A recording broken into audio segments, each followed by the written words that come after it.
Alabama, Did, Blunt, Chilton, Coosa, Jefferson, Shelby, St. Clair, and Tuscaloosa.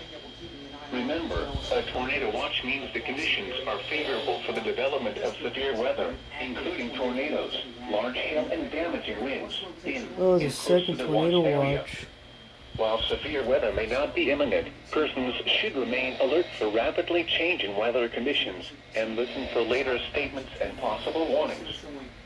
Stay tuned to NOAA Weather Radio, commercial radio and television outlets, or internet sources for the latest severe weather information.